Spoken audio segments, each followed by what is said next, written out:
Hey everybody, welcome back to In the Right Direction. This is episode 2. I am Mickey Roberts, and I'm here with... Stanley, Eli, and my cat, Amy.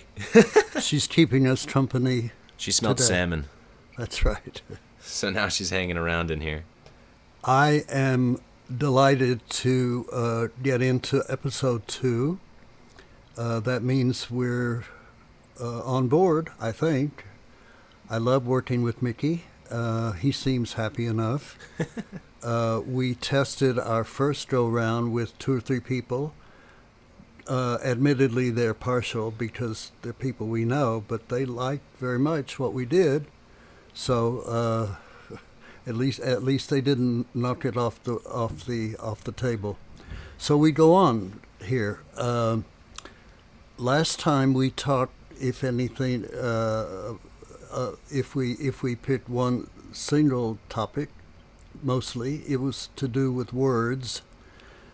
We're going today to talk about fear and being afraid. Fear comes from the word phobia. People have phobias, fears, of lots of different things. Some people are phobic simply about going outside. Some people are fearful, phobic about heights. I've always been one of those. People are phobic about people that they don't know, people who are strangers. So there's all possibilities for being fearful. I want to talk about some of mine, and Mickey, what do you say about this? Yeah, so if you listened to episode 1, Stanley, you mentioned at some point in that episode that you had lived a lot of your life with fear, and we kind of left it there in the last episode because I wanted to do it as its own episode, which we'll do today. Fear for me has, I don't want to say it's not played a huge role in my life because I'm certain it has, but I think it's always been this sort of droning, unspoken, undealt with subconscious fear in the background that has dictated a lot of my choices in my life and how I've navigated certain decisions I've made in my life. So what I really want to talk about is how fear has impacted us personally in our own lives, and how it has sort of dictated our life choices. And it's never too late to make a change. So kind of what we aim to do about that. Do you want to give 1 or 2 specifics, Mickey, about Sure. how it affected you?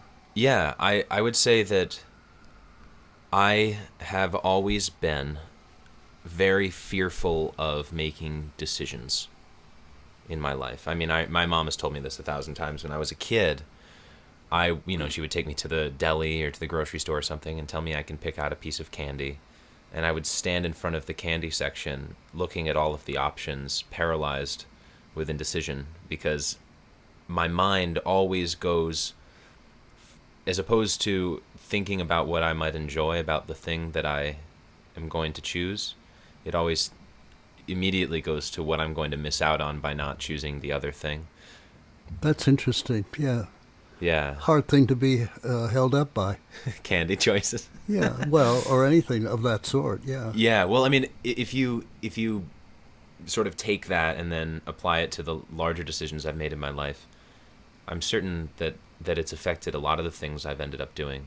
I think it affected my decision to go to college. I think had I really been present with myself at that time and not felt the social pressures of what one is supposed to do at the age of 17, which is to go to college, I would probably have made the braver decision to take a gap year because I knew I wasn't ready to go to college yet. But I was afraid to miss out on keeping up with the pack of all my friends. Yes. And so after a year and a half into my first college, I finally acknowledged to myself that I made the wrong choice of the school that I went to and elected to leave and kind of start over, which I think is the scariest thing to do, is admit you were wrong about something. So you did make a choice then, yeah. Yeah, it took a while. A lot of pain and self-analysis, but eventually I came to the conclusion that I was wrong, admitted it to myself, and then got over the fear of admitting that to myself, and then made a choice, which is the thing that I'm mostly practicing in my life now, is making choices, big choices, and not dwelling on the possibility of having made the other choice or worrying about whether or not it's the wrong choice. Once you make the choice, move on. Good plan. Yeah. How about you? I was a shy, but I think inwardly angry kid. I came 8 years after my brother had been born, 10 years after my sister. So as I said the other day on episode 1, I think, I felt sometimes like I had two sets of parents, and I had to answer to all of them. And I was probably more spoiled than they had been, because that's what happens often with the youngest kid. But I didn't sense that. I sensed that I sensed sometimes that I was in danger. I was fearful, which was totally irrational. I was fearful of being locked out, that I was not going to get back into the house. When I was born, and for the first few years, we lived in a much too crowded house. Later we moved when I was about eight. But I had to sleep in my parents' bedroom because there were only 2 bedrooms, and my brother and sister, even though they were already in high school, they had to share a room, which was certainly not healthy. And I had to sleep in my parents' room, which was also not healthy, I believe. I think I saw too much. I think I saw too much. And I think that must certainly have affected me. I remember once I was in bed on a kid's crib by a window, and the unlikely thing happened. It was snowing in Texas, and I can remember lying in the bed and looking out the window at snow and feeling like a little bit the poor little boy who I was really not. I mean, I was actually, I think I was loved, but somehow it didn't translate the way that it should have. What I would like to say, though, on the matter of fear, by the time I got to high school, is this okay if I drag on like this? Of course, yeah. This is brilliant. I want to know. I got to high school, and amazingly, I started being very social and running for office, which was sort of odd because I had always been sort of backward. But I did. I got up and made a speech and became fairly popular in high school, particularly in the journalism area. And it was great. And then by the time college came, I graduated high school very young, at 16. And I wanted to go away to get away from Texas, frankly, and get away from my Jewish crowd. I wanted to go to Northwestern near Chicago, which has a very well-known journalism school. My parents thought I was too young to go away.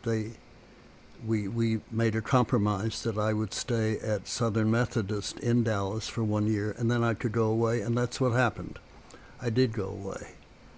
The question, though, that is foremost in my mind on the matter of fear, and by the way, there was a certain courage in that because I'd never been north at all. I'd never been to Chicago, Illinois, any of those places. It was a fairly big jump for me, but I did. I was scared at first, but I did it. The thing that has been most prominent with me, though, in the area of fear has to do with flying.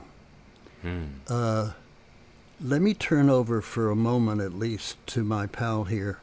How are you with flying?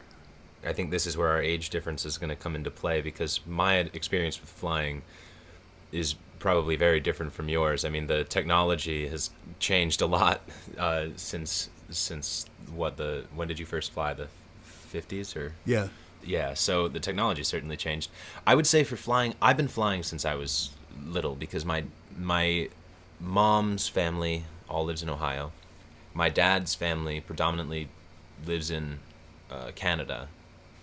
So when we would take family trips, we would typically fly because it's like a 2-hour flight instead of a 9-hour drive.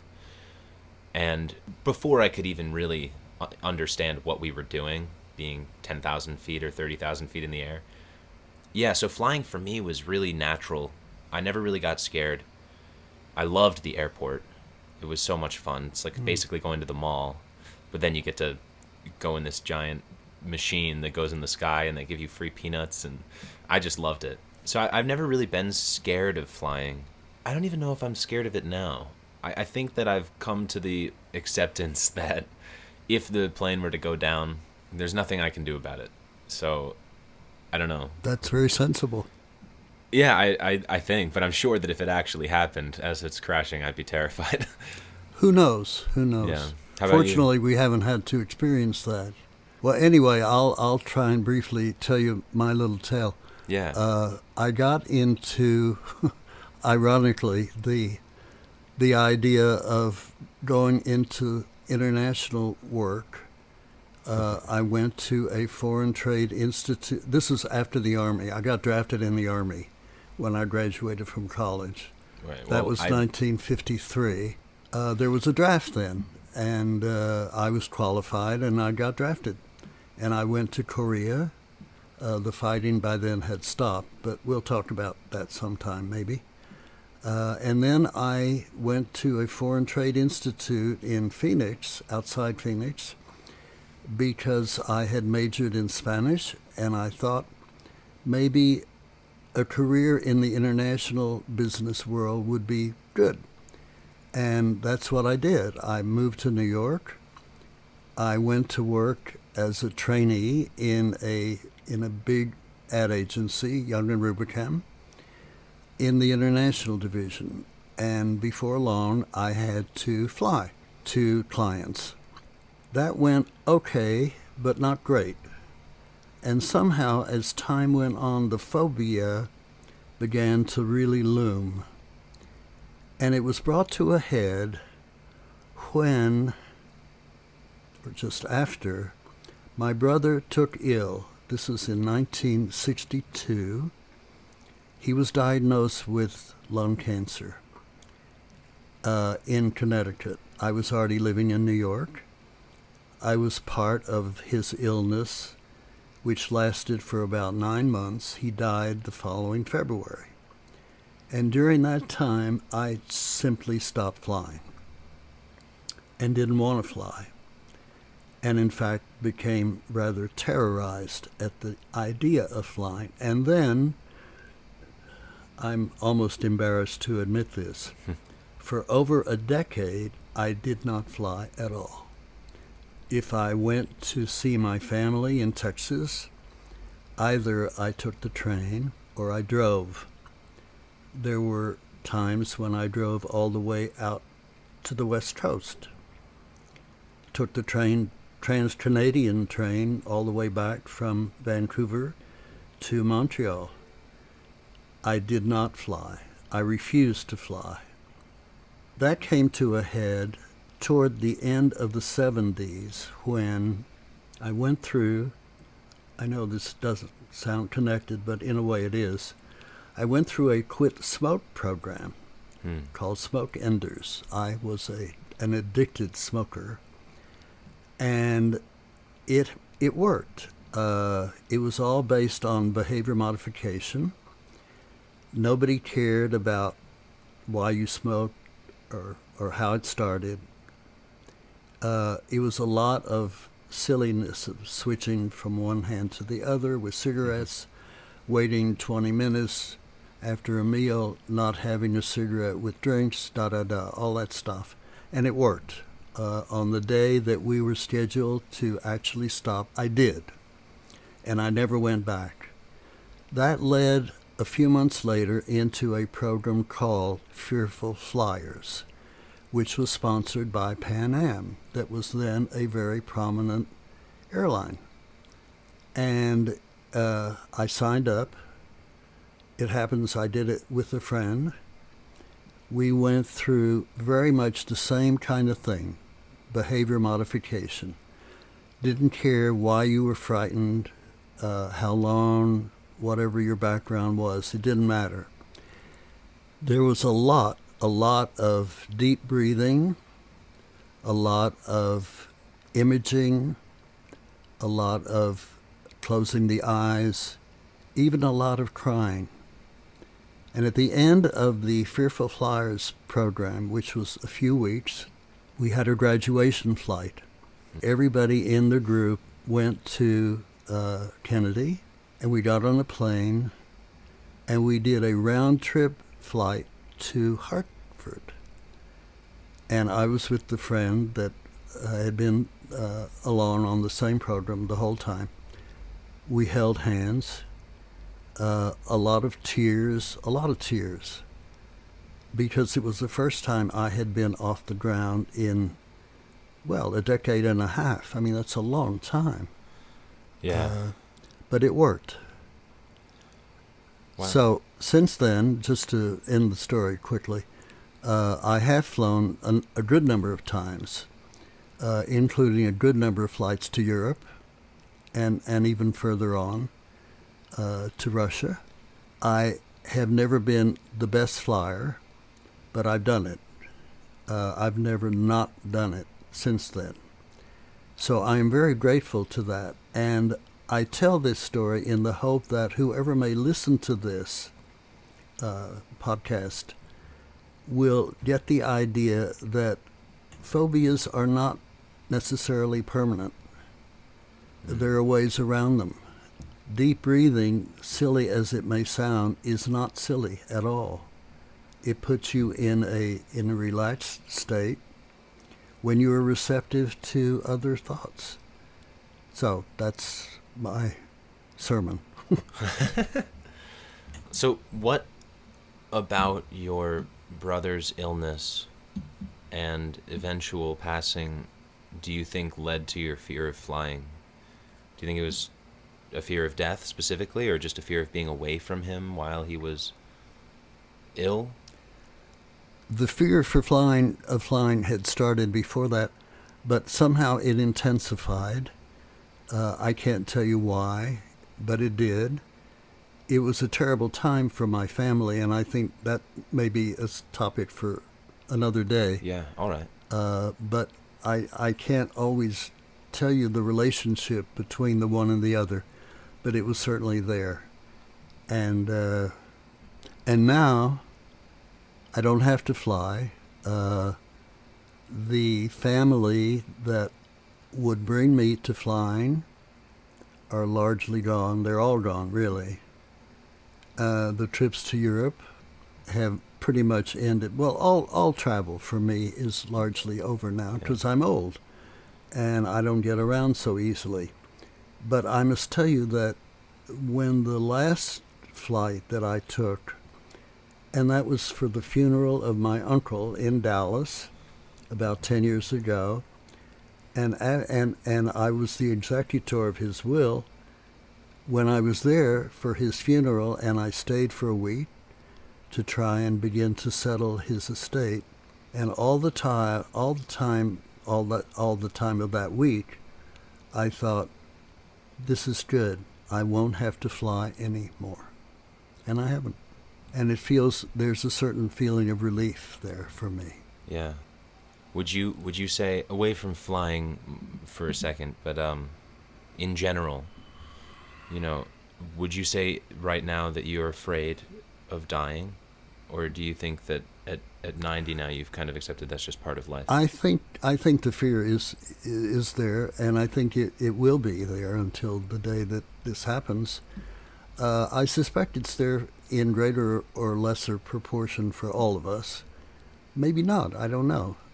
But in my daily life, my life is not fearful now. Yeah. It's good.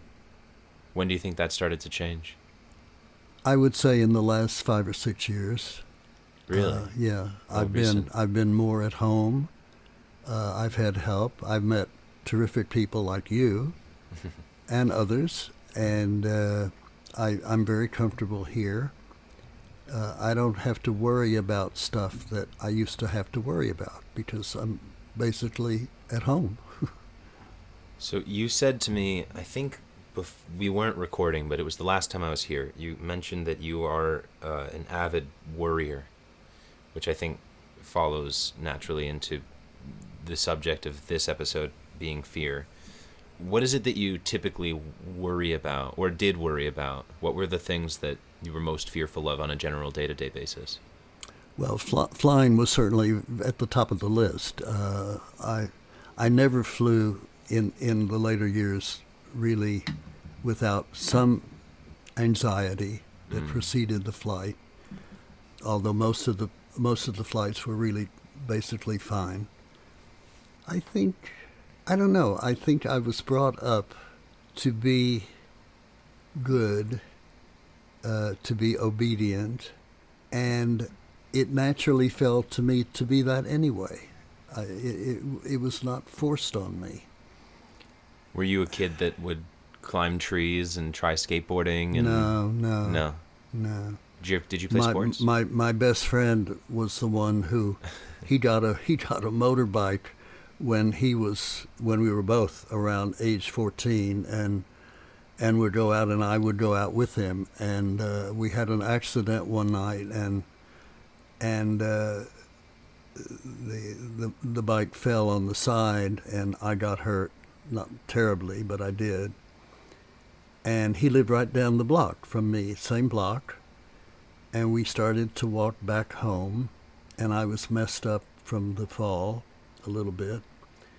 And we passed, I remember this so well, we passed my house, and Eddie said, "Come to my house, my mom will fix you up."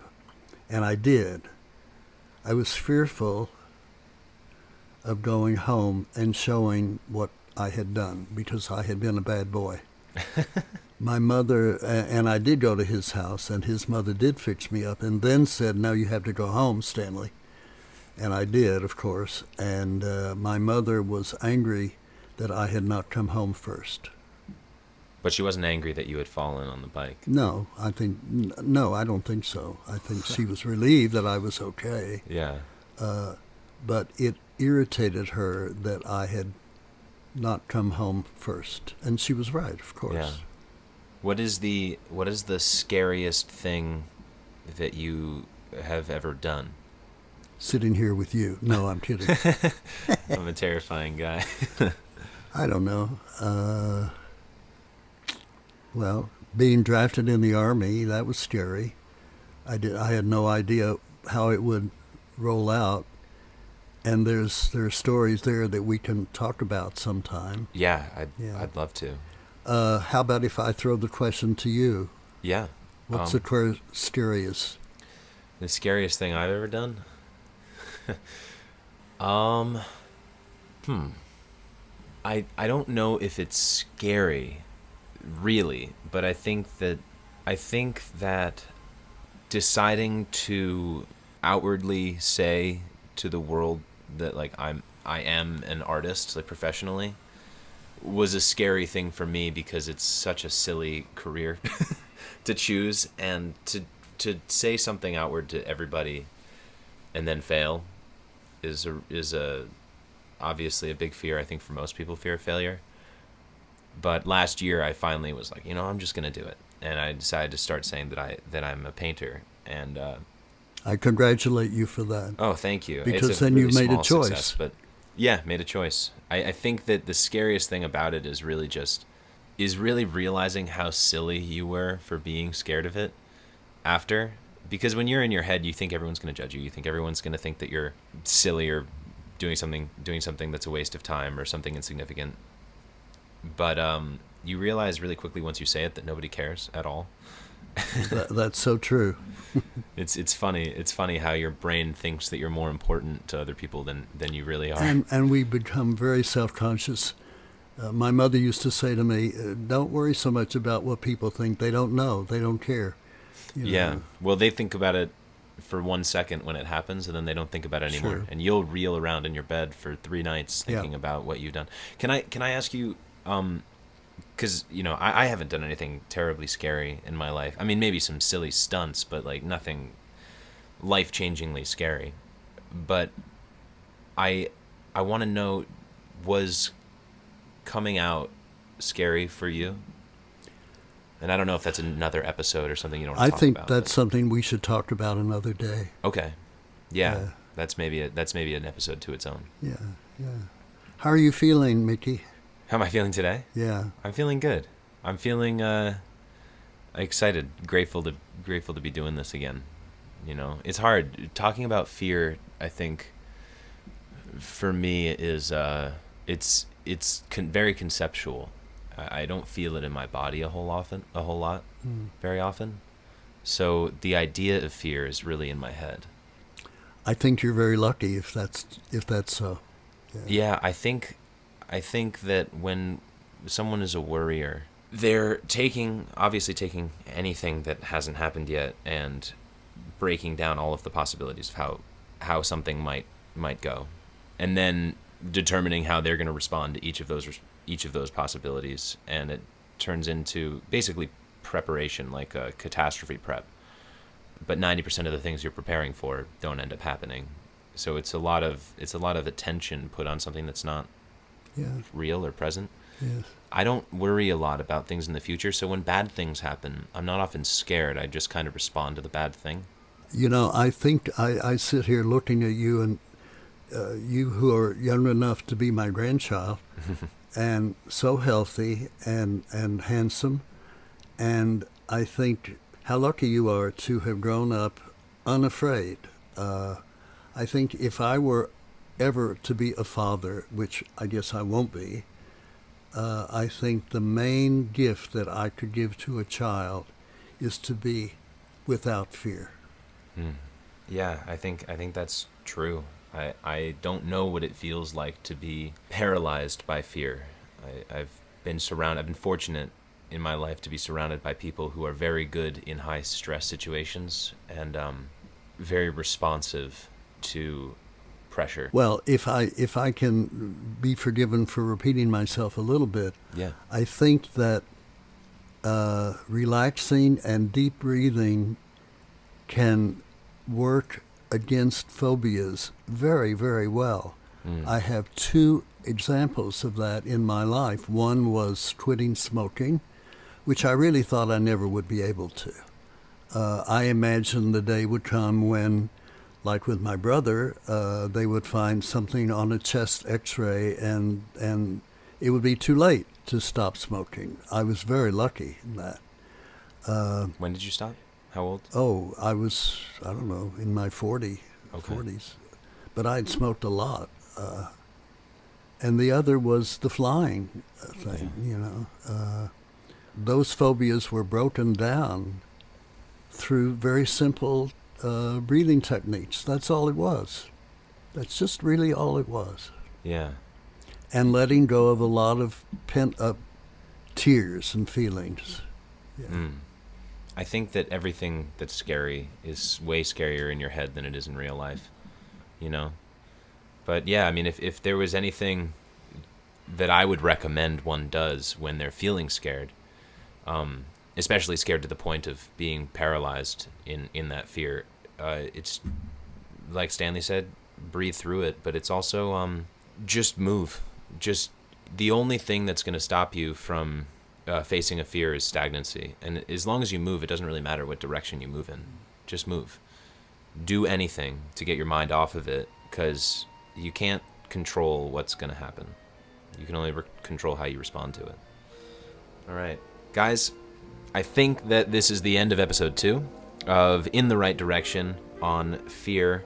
Thank you guys again so much for listening, coming on this journey with us. I'm getting to know Stanley more and more every single week, and I know you are too.